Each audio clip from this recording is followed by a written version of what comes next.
السلام علیکم ناظرین، welcome to Kazmi health and beauty tips. امید کرتا ہوں کہ آپ سب خیریت سے ہوں گے۔ پرسکون نیند کا آسان گھریلو علاج۔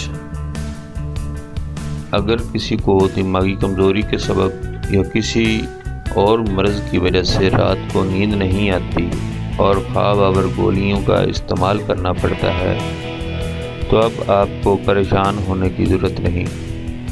جو ٹوٹکا آپ کو بتانے جا رہا ہوں اس کے استعمال سے انشاءاللہ آپ رات بھر سکون کی نیند لے سکیں گے۔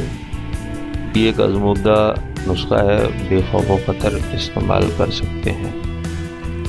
کسی بھی اچھے پنسار سٹور سے لوکی کا 200 گرام تیل لیں اور رات کو سوتے وقت تھوڑا سا تیل ہتھیلی پر لے کر سر پر اس کی مالش کر لیں۔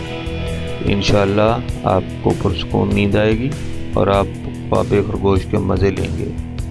آپ اس عمل کو جب تک چاہیں جاری رکھ سکتے ہیں کیونکہ لوکی کا تیل بالوں اور دماغ کو بھی بے حد طاقت دیتا ہے، جلد کی خشکی دور کرتا ہے۔ ناظرین، اس تیل سے بال کی جڑوں میں مالش کرنی ہے، اوپر بالوں کے اوپر نہیں لگانا، جڑوں میں لگانا ہے۔ Thanks for watching, do not forget like and subscribe.